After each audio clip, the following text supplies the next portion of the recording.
Folks, Donald Trump appeared on Meet the Press last weekend, and there were a few clips that got some attention, but really none as much as the one that we are about to show you. This has been the subject of a lot of debates in the Republican Party now amongst primary voters and conservative media because he was asked what he would do on abortion in his second term now that Roe v. Wade has been overturned, because this was obviously a huge political problem for the Republican Party in last year's midterms, and it looks to be still a problem now in 2023 heading into the presidential election next year. And so you obviously have bills being proposed to set a national standard ban at 15 weeks. And then you have some states that are going further than that, passing heartbeat bills and things like that. And so Kristen Welker tried to get Trump on the record saying, hey, how would you handle this? Here's the answer that he gives to Meet the Press. Mr. President, I want to give voters who are going to be weighing in on this election a very clear sense of where you stand on I think they're all going to like me. I think both sides are going to like me. What's going to have to happen is you're going to have to listen. It's going to be great. It's going to be great. I'm going to do a beautiful job. It's gonna be the biggest, most beautiful abortions you've ever seen. Here we go. You're asking me a question. Through abortions. What'd you say? We're going to have drive-through abortions. Yeah, right, exactly. Drive up to the window, you're in and out 25 minutes. Right, exactly. Here we go. You're going to have to, this question, listen, please. You're asking me a question. What's going to happen is you're going to come up with a number of weeks or months. You're going to come up with a number that's going to make people happy, because 92% of the Democrats don't want to see abortion after a certain period of time. If a federal ban landed on your desk, if you were reelected, would you sign it at 15 Are you talking about a complete ban? A ban at 15 weeks? Well, people are starting to think of 15 weeks. That seems to be a number that people are talking about right now. Would you sign that? I would sit down with both sides and I'd negotiate something, and we'll end up with peace on that issue for the first time in 52 years. I'm not going to say I would or I wouldn't. I mean, DeSantis is willing to sign a 5-week and 6-week ban. Would you support that? You think that goes too far? I think what he did is a terrible thing and a terrible mistake. All right. Now, that clip really made the rounds in conservative circles, because what Trump is doing there, he's taken a page out of the old Bill Clinton playbook. He is triangulating on the issue. He's trying to moderate on the issue to win back a lot of the, affluent, sort of moderate, conservative, independent suburbanites that the Republicans have been losing these past couple of cycles. And he's running a real general election campaign in that moment, right? Because he's tacking to the center on the issue, or at least he's trying to.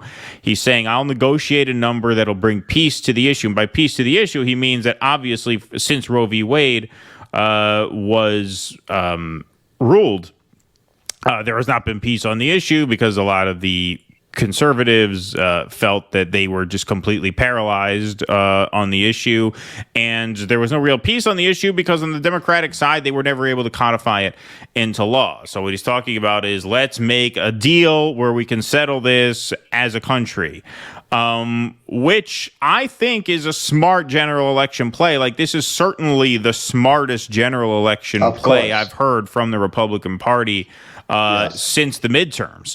I don't know if it'll be enough. I think this issue is still a disaster for them, but that's the smartest general election play of any candidate I've heard.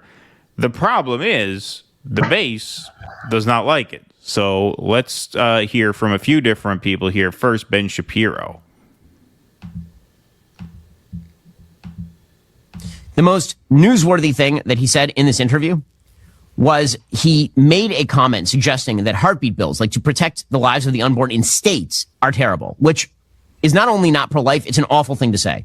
It's one thing to say that tactically speaking, as president of the United States, I'm going to try to reach as much consensus as possible and gradually move the line back on abortion to accustom the American people to protecting life. Because if we move too far too fast, then the snapback is going to be dramatic, as we saw in Kansas. That's a pragmatic question, and it's a case you can make. That's not what Trump says. What Trump actually says about abortion in this interview is morally egregious. He says that heartbeat bills to, protect babies in the womb past week 5, week 6, those are terrible. That's the thing he says. Okay, now you might have to tighten that Yiddish cup of yours a little bit, because it seems to me like he didn't really catch what Trump was actually saying. He was taking that very literally, right? I expect one of ours to be a little sharper on that. When Trump says what he did was a terrible thing, I don't think Trump's making a moral judgment there. I think when Trump says DeSantis did a terrible thing by signing the heartbeat bill, I think what he means there is that he fucked the Republicans by signing the heartbeat bill. Right. I think he says it was a politically disastrous, suicidal thing to do.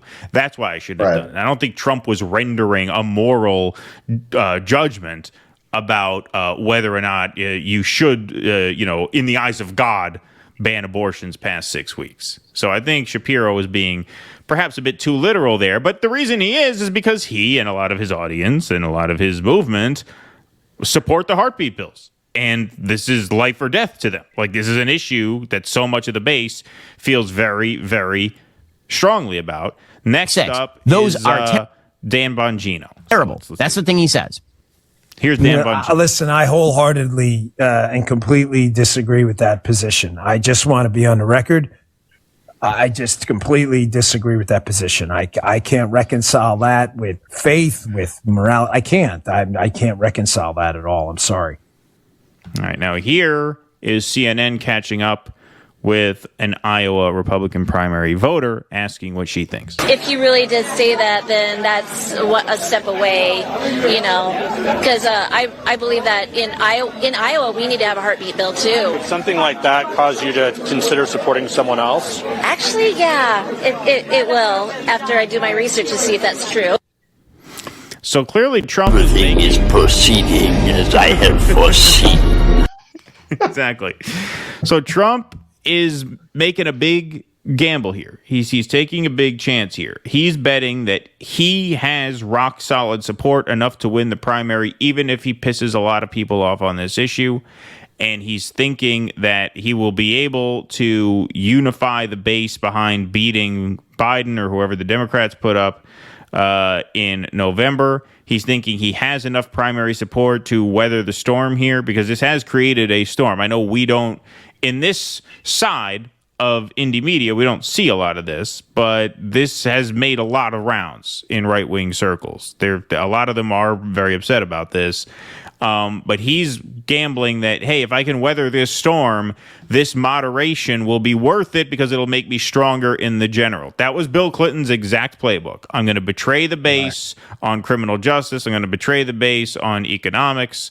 I'm going to betray the base on a lot of core issues that they care about, but they're going to end up loving me for it in the end because I'm going to win in November when it counts. That's the gamble he's making here.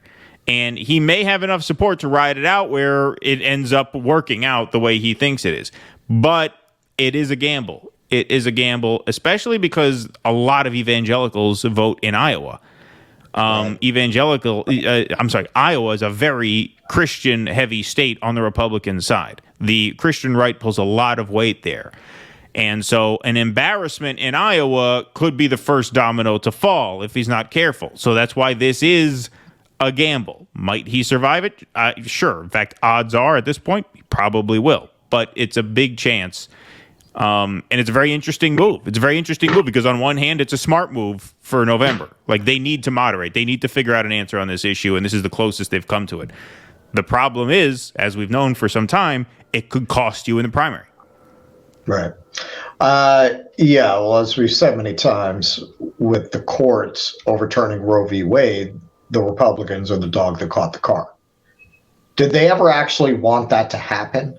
You got a few ideologues like Mike Pence, but most of these guys have probably fucking paid for abortions. They don't believe in this shit. This is just fucking throwing meat to the evangelicals.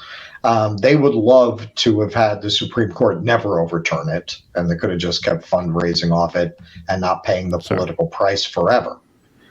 Now they're stuck with this result. It is, if there is anything that will allow the Democrats to win, it will be this issue and people's fears of what Republicans will do in the White House without that Roe v. Wade judicial protection to rein them in. So yeah, for a general election, that's the move. But the Republican primaries are so dominated by evangelicals. That is a very high-risk strategy when you're running against a guy who signed a heartbeat bill. Especially when Iowa votes first, because Iowa is particularly heavy on evangelicals. And, yeah, it's the first state. You get upset there, all of a sudden now your momentum is shot, you know. Well, and that's the thing. Look, it's an old saying, and I've seen it many times. American politics can change overnight, and they really can.